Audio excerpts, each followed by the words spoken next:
Hi, I'm Vidya. Welcome back to my channel where we dive into ideas. Sometimes in awe, sometimes in confusion, but always with lots of thoughts. Today we're talking about a movie that's equal parts sass, style, and smarts. A film that turned pink into a power statement and showed us that intelligence comes in all forms. And with my outfit, you could have guessed we're diving into Legally Blonde. So grab your popcorn, put on your best hot pink blazer, and let's get into it. So the basic details about this film, it was released in 2001 and it is directed by Robert Luketic. It was also his directorial debut. What a way to enter Hollywood, right? Its main cast included Reese Witherspoon, Luke Wilson, Selma Blair, Jennifer Coolidge, and Victor Garber. The genre is comedy romance. It's a classic rom-com and its runtime is about 1 hour and 36 minutes. The logline goes like this. A bubbly sorority queen, Elle Woods, follows her ex-boyfriend to Harvard Law School to win him back, only to discover her true potential as a fierce and competent lawyer. Now, if that's not a catchy logline.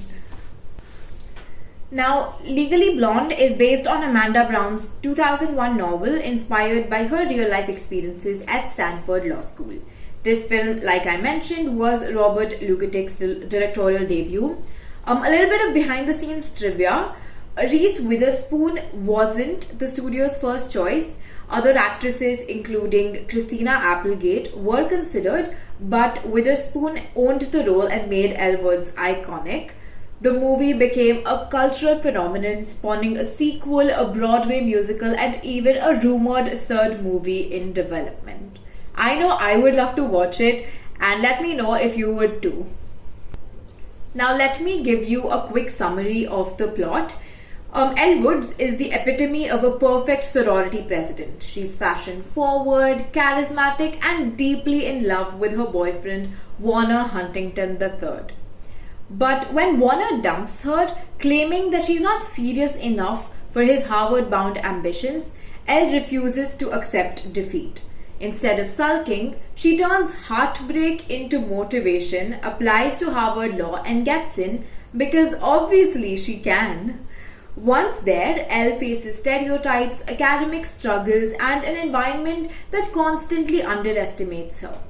But through sheer determination, kindness, and her own unique approach to law, she proves that you can be smart and stylish, compassionate and competitive, pink and powerful.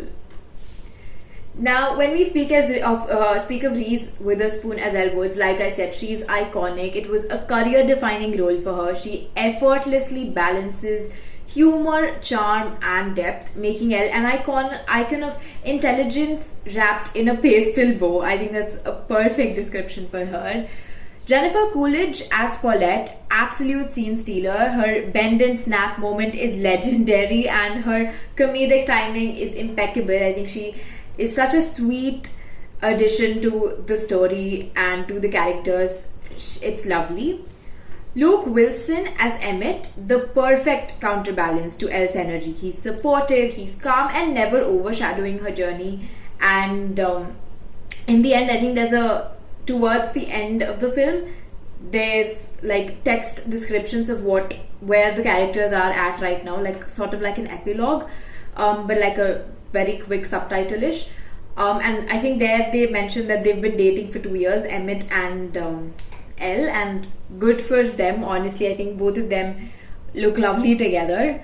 That took a little bit of a detour, but coming back to the performance evaluation, Selma Blair as Vivian. Now, at first, she's the classic mean girl, but the script gives her an unexpected and satisfying character arc, which was very refreshing to watch. Victor Garber as Professor Callahan. Now he plays the sleazy mentor trope a little too well, making us instantly dislike him. So yeah, that was the performance evaluation. Now, while this is a rom-com and while it is very comedic and fun and quirky, it still discusses some major themes such as breaking stereotypes. Elle Woods is the ultimate subversion of the dumb blonde trope. She's white, she's blonde, she's assumed to be dumb. But she proves that femininity does not equal weakness, and that you don't have to change who you are to succeed. Again, another really important point covered, I think, was women in male-dominated spaces. Elle's journey highlights how women are often underestimated in professional environments, from the way her professors and peers dismiss her to the way she fights to be taken seriously. Her story mirrors real-world struggles faced by women in law, business, and beyond. Self-discovery. Initially, Elle's motivation is to win Warner back, but her journey isn't about proving something to him, it's about proving something to herself, and that's what makes her transformation so satisfying. And I think it sends across a really beautiful message to young girls across the world, girls in their teens, girls in their 20s, early 20s, late 20s even, that you don't have to change who you are, you don't have to chase a man, and you should know your worth. And it's such a refreshing watch in that regard as well.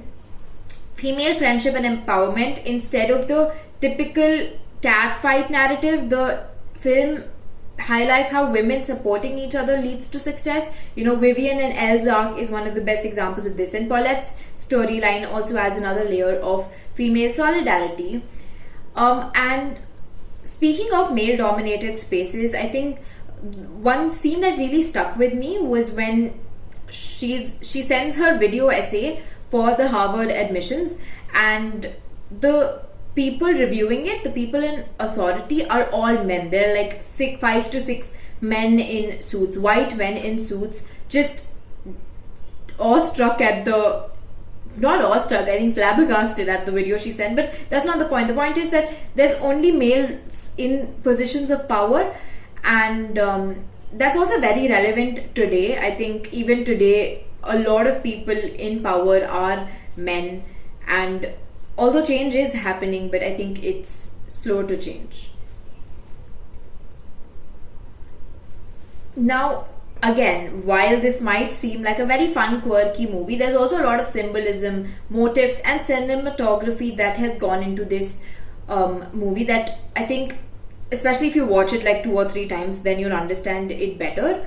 But there's a lot of color symbolism here. Elle's bright pink outfits contrast with Howard's dull tones, visually emphasizing how she stands out and reshapes her surroundings rather than blending in.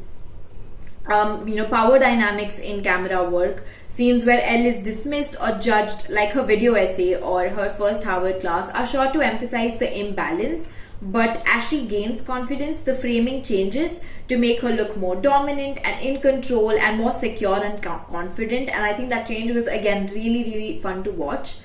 Hair and fashion as identity. Elle never loses her sense of style. Instead, she integrates it into her professional life, proving that success does not mean abandoning your authentic self. Now, if you told the same position people in power from Harvard Law School that you're going to have a girl who's going to wear a hot pink blazer and go to court, they're going to laugh at it. They're not going to let that happen, but it very well does happen, and she fully owns that, and she's so authentic, and she's so professional and authentic and fun and fashionable. And so I think she really proves that all is possible, and if only you try, like, it really is possible. Speaking of some of the strengths, Elle's character growth, it was one of the best transformations, honestly. It happened so seamlessly, it happened so well, and it was very well structured. It has a balanced tone, the movie. It's funny, heartwarming, and empowering. It is not too empowering to the point that it gets preachy as well. It's just the right balance. Female friendships. It is a rare film where women actually support each other instead of competing, and I think that really plays into the whole idea of girlhood these days that's making rounds on social media. Endless quotability. That one line where she says, it's hard, to her ex-boyfriend Warner, when he says that, oh, you got into Harvard Law, and she's like, what? Like, it's hard? That is legendary. What a queen, what an icon. Very motivating as well. But Speaking of the weaknesses, I think it is a very predictable story. It has a very predictable story arc. The underdog to winner structure is familiar, but Elle's personality, I think, keeps it fresh still. Simplified legal system, something that I really kind of borderline bothered me when I was watching it, that Elle's big courtroom win is satisfying, but it's definitely not how law works in real life. It's not realistic at all. But again, it's a rom-com. It's supposed to be light-hearted that way. Warner's arc feels rushed. He fades into irrelevance without much depth beyond being the bad ex. But then I don't have any complaints to that. Honestly, I really do not like that character, so he can fade into irrelevance. But Callahan's role, it could be expanded. I think he serves as a reminder of workplace sexism, and the resolution feels very abrupt. So I think if that was built on well, that would have been nice. Now, like I mentioned, this was Robert Luketic's directorial debut. When you compare it with other films by the same director, like The Ugly Truth, released in 2009, that as well explores gender dynamics, but it lacks the empowerment message of Legally Blonde. 21, it was released in 2008. It is a crime drama about card counting. It is well executed, but not nearly as uplifting, which of course I think you can expect that from a crime drama. Killers, released in 2010. It is a rom-com with action elements, but missing the cleverness of Legally Blonde. Coming to the final verdict, is it worth watching? Absolutely. Now with that, then again, this is coming from a 20-year-old, but absolutely, whether you're looking for laughs, motivation, or a feel-good feminist film, Legally Blonde delivers. It's not just a fun comedy, it's a statement on resilience, self-belief, and smashing expectations. And if there's anything I've learned, it's that when life throws lemons your way, when life assumes that you're not enough, that you're not good enough for something, just reply what, like it's hard, and keep working. I think that's really stuck with me. But yeah, that was a great film. I had so much fun watching it, and I cannot wait to watch other rom-coms now, other similarly uplifting fun rom-coms. And yeah, that's a wrap. Now, if you'll excuse me, I have more stories to unravel. Thank you for watching.